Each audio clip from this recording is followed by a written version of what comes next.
In a house which becomes a home, one hands down and another takes up the heritage of mind and heart, laughter and tears, musings and deeds.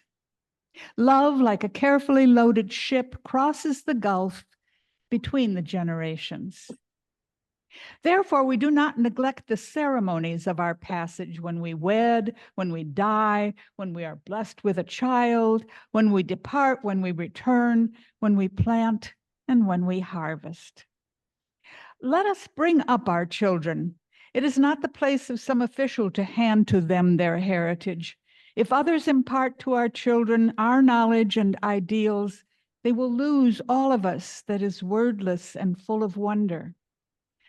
Let us build memories in our children, lest they drag out joyless lives, lest they allow treasures to be lost because they have not been given the keys. You see, we live by things. We live not by things, but by the meaning of things. It is needful to transmit the passwords from generation to generation.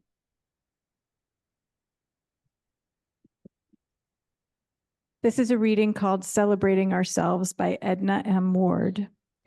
Ritual must be grounded in community. Community deepens and sustains the meaning, value, and power of the ritual. In community, we are surrounded by a cloud of witnesses to our celebration. A community is necessary if the ritual is to have lasting political power in the wider society. Rituals have to be institutionalized. They can't simply float free, although they may begin that way. The ritual of baptism has lasted because it has a home in the church. The ritual of marriage has lasted for many reasons, but one is that it has a home in both religious and legal institutions. Both rites of passage are grounded somewhere. They become a part of an institution's identity and responsibility. They become part of an institution's legacy. Thank you. Do you kind of get the idea? I'm going to talk about ritual today. Well, a few years ago, I bought a new car. I thought it was simply a contract of economics, born partly of necessity and partly of lust. I needed to trade in my aging vehicle, and I really wanted that cute red one. You know, don't you, that it takes at least 2 days to buy a car. There is the day you sign the papers of intention, and then there is the day that you sign even more papers of possession. And in between, you worry, am I doing the right thing? All in all, it is an exhausting experience. And while you end up with a new car, you also end up with either debt or diminishment of capital. And you begin, if you're like me, to wonder why anyone would want to buy a new car. So this is exactly what I was feeling on that second day of paper signing. After I had ratified the last document and listened to the last lecture on maintenance, the salesman invited me to walk to the other end of the showroom with him. More papers, I thought. He led me to a large ship's bell and instructed me to pull the rope 4 times. At that point, I was so used to following his instructions, sign here, initial this, give me your old keys, don't lose this, that I simply did what he said without question. I rang the bell 4 times. Oh, that bell was loud. Immediately, everyone in the room, everyone, stopped what they were doing, rose from their seats, applauded, and yelled, "Hurrah!" At that moment, it was no longer simply a contract of economics. It was a celebration of having bought a new car. A happy warmth rose from my belly into my chest. A smile exploded on my lips, and I raised my hands in joy, and I actually danced a victory dance. So I ask you today, what is it that makes a ritual? What constitutes a passage in life? I mean, the big ones all seem to have their own music for starters. I mean, who doesn't know Happy Birthday? And who doesn't recognize pomp and circumstances in its connection to graduations?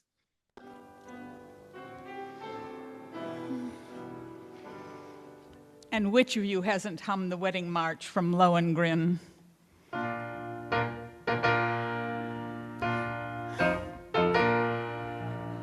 Isn't it amazing that just saying that you can almost hear the music? Apparently, music sustains a good ritual, even if the music is just a ship's bell. Of course, one of the most critical elements of these rites is the community in which they are performed and celebrated. As our reading said, it takes a community to realize a ritual celebration. If none of you had showed up this morning, we would probably not have lit the chalice or had music played or sung songs. Community is important. The bride and groom at a wedding would still get married if their guests didn't show up, but I don't think it would be the same. There wouldn't be gifts and feasting. It wouldn't really be a celebration, for there had been no witness to celebrate with them. It would have been like raising their hands in the air and saying, "Yay, we're married." What I had experienced in that automobile sales room was a rite of passage. I was reminded that I had done something momentous, something life-changing in a way, something worth celebrating. I was among a community of people who like new cars. I had been transformed from an ordinary traveler to the driver of a queenly carriage and sent on my way in ritual style. That's what rites of passage are all about, celebrating the important things in life. And there are the traditional and popular rites, child dedications, marriage, graduations, memorial services. These are the bread and butter of rituals. These are the big kahunas that define our lives. This mental examination of something we often take for granted has led me to ask more questions and gather a few more answers about the rituals. This morning, I'd like to explore with you some slights of passage, those events that we don't usually celebrate with ritual and ceremony, like buying a car. I want to know why we don't. Do we simply lack the imagination to keep large bells in handy locations? Or is there something more going on or not going on?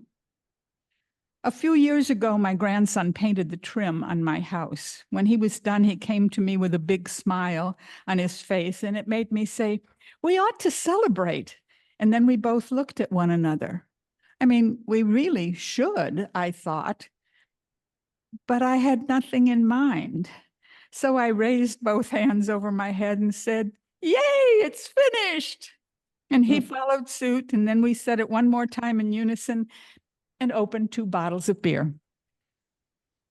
Well, it wasn't grand, but it was a ritual celebration, sort of. Here then, in my thinking, are some of the elements of rituals of passage that I've cataloged. Their community, celebration, song, witnessing, perhaps dancing, gifts, blessings, and feasting. There are probably even more. And what does the inclusion of any of these elements say in whatever combination they exist? They say, this is really important. Pay attention. This is a transforming experience. This act bears paying careful attention to and remembering. Now, we all know this intuitively and from our experiences, but I wanted to lay it out for you in order to better comprehend my next question for you, which is this. What does it say about the life passages we do not celebrate? What about the slights of passage? I want to start this morning by examining a ritual that used to be more important and in some places still is, and in which we as Unitarian Universalists are trying to lift up again. The ritual of coming of age. Now, in the Jewish community, the bar and bat mitzvahs still hold a place of real significant ritual, demanding a family gathering, gifts, religious celebration. We've heard of the Native American Spirit Quest or the Australian Walkabout, which are comparable. But all of these belong to Indigenous people, not us modern, free-thinking people like ourselves. And they're often discounted. Oh, we have coming-of-age ceremonies in many of our Unitarian Universalist churches, but often they're received with lukewarm enthusiasm by some, and often do not extend beyond the walls of the particular church. The first ones, I understand, were done in Kansas City in the mid-70s, and they didn't really catch on until at best 20 or 25 years later. I recall a coming-of-age ceremony where the parents lamented to me that their parents wouldn't come to town for the granddaughter's ceremony, although they made a big deal of her baby sister's dedication. But coming of age to them didn't have the same power, the same scale of celebration in their thinking. And I wonder why that was. I think it's because in our culture today, our children don't really come of age until many years after the original passage into puberty. We keep children as dependents much longer than we did in the past. We educate them for longer periods of time. They live at home much longer. They do not consider marriage until much later in life than they used to. When they really come of age, become ready to stand on their own, they're already fully grown. So we let graduations or weddings take the place of welcoming them into the adult stages of their lives. But I think somehow it diminishes the importance of leaving childhood and taking on that larger set of responsibilities. When we complain that our children don't grow up, we might have to acknowledge that we have slighted their passage into adulthood. There's another age-related passage I think of often. I have a painting that hangs in my bedroom, and it shows in the background a line of older women looking toward a young woman in the foreground. When I bought it, the artist told me the story about the painting. She said, when I was a young girl and received my first menses, it coincided inconveniently with the coming of my mother's sister from the old country. I was eager to meet my aunt, for whom I had been named, but I was feeling a little sorry for myself and hoping she wouldn't notice that I was in discomfort and running to the bathroom more often than usual. So imagine my surprise and embarrassment when my mother, on introducing us, said, "Today our Ruthie has become a woman." And then imagine my shock when my aunt reached out and slapped me across the face.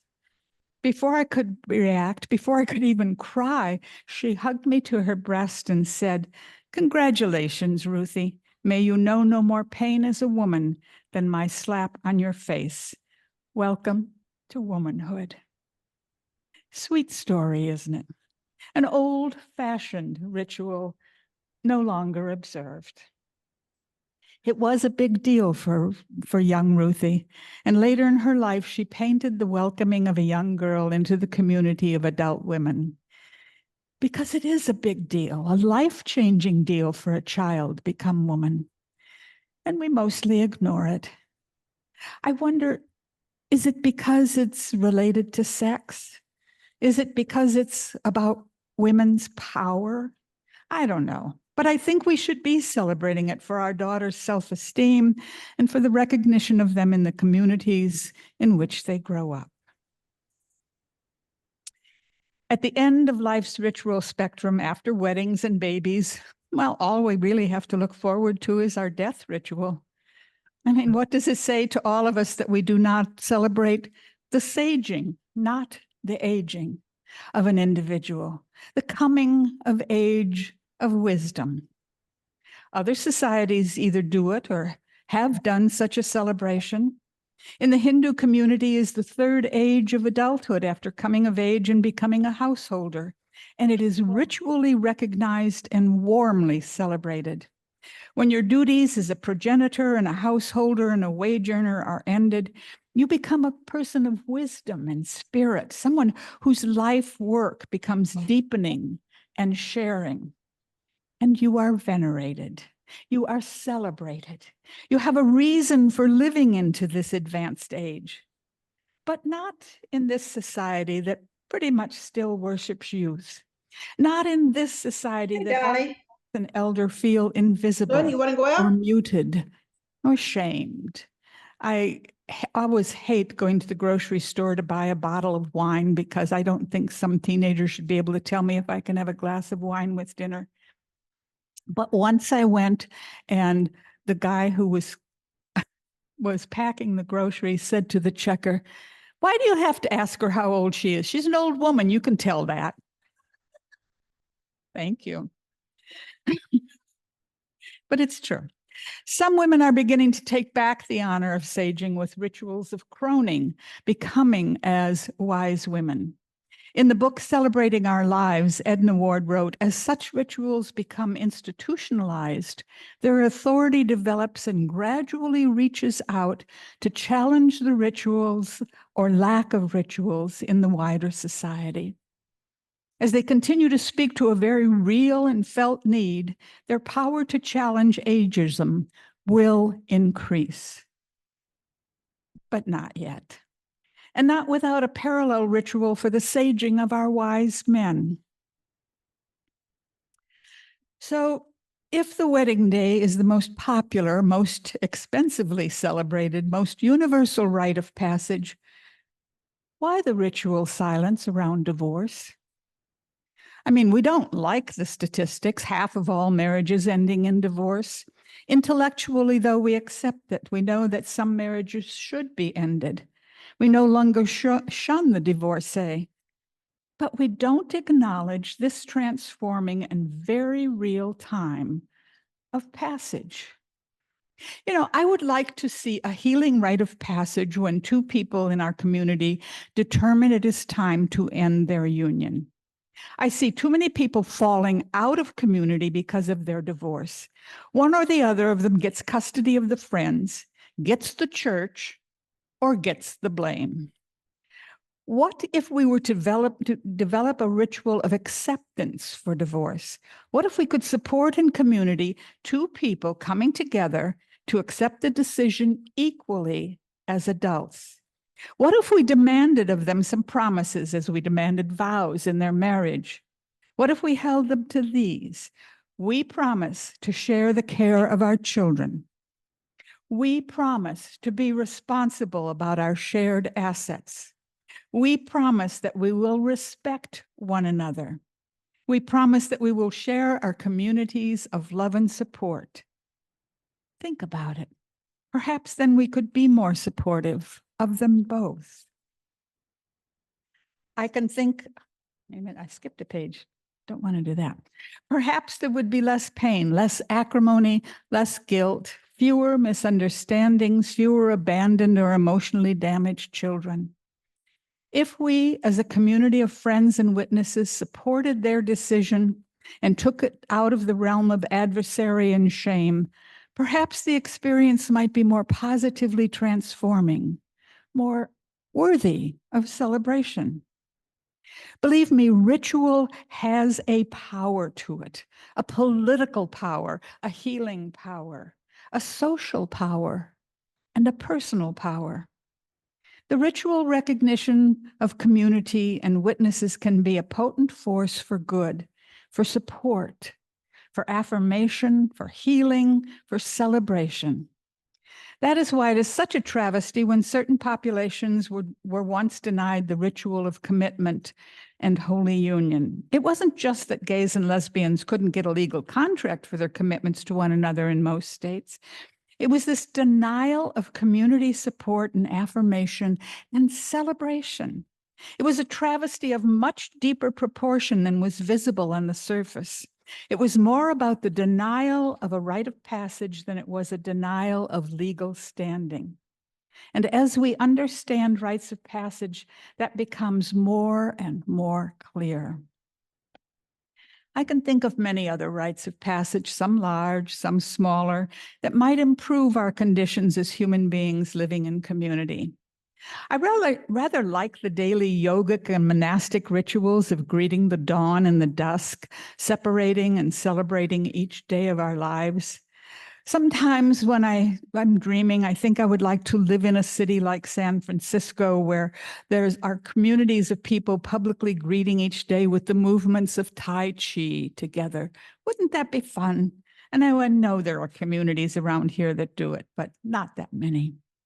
And I was thrilled to discover on a recent early visit to the Japanese gardens in Fort Worth, Texas, where I came from recently, that there was a small community that does just that.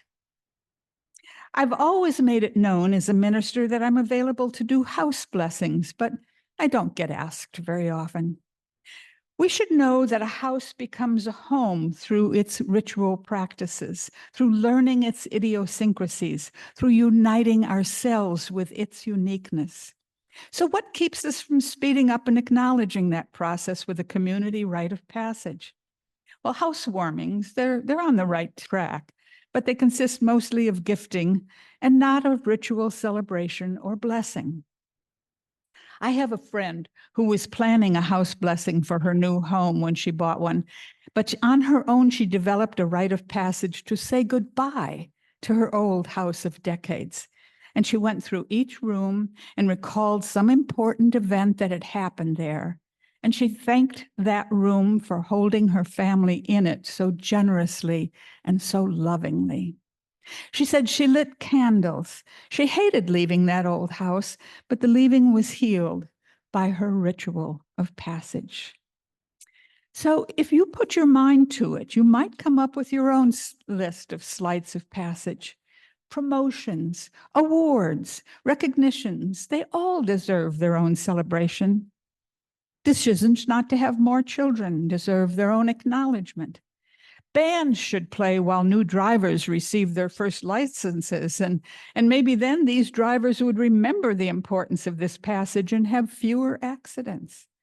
Songs could be sung when we lower our cholesterol or blood pressure. And when we come through surgery, a physically and emotionally changed person. We shouldn't live our lives in secret as we do. We should meditate more and celebrate more. I have one more suggestion for redeeming a sleight of passage, one you probably haven't considered yet. It was given to me by a grief counselor during a minister's retreat. She called it A Ritual for a Happy Death. Strange title, but very effective. I've practiced this ritual for at least 20 years.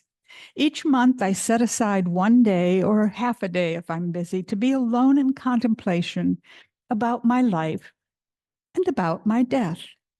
I consider the things I may have put off too long. I write to friends. I make telephone calls. I evaluate my possessions and try to accumulate less. I use this day as an opportunity to perform my monthly breast exam because it is a life or death ritual in my family, where so many women have had breast cancer. I meditate, and in the Buddhist tradition, I try to contemplate my non-existence so that I'm prepared for it. It's called Wu Wei meditation, no mind meditation. And it's a tradition of stripping the soul of all that isn't essential, meaning all that we will lose at life's end. And it tends to put one's life into perspective. It isn't a morbid ritual.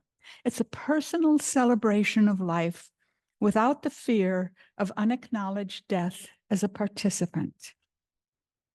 It isn't really like the other rites of passage in that there are no witnesses and no songs, only a modicum of celebration and an anticipation of future transformation. It is a preparation for the final rite of passage to which we will be only nominally invited. We have wedding rehearsals, which to my mind are not very productive, but a rehearsal for that final ritual has come to mean to me a more positive life. We human beings create rituals because life events are important to us. And I hope I've made you conscious of the process and have encouraged you to create rituals of your own. We make the events of our lives more important in the way that we recognize them.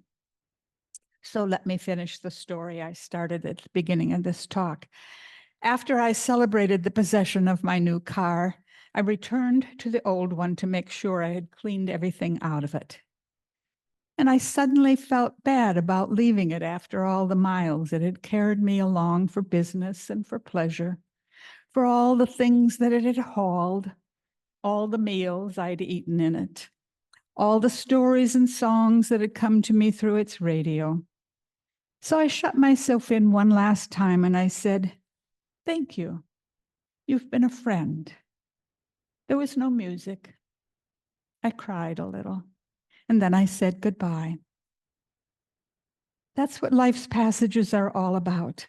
One door opens, another closes. And we should be present in every passage of our lives. As Saint-Exupéry said, we live not by things, but by the meanings of things. And sleights of passage tend to rob us of such meaning.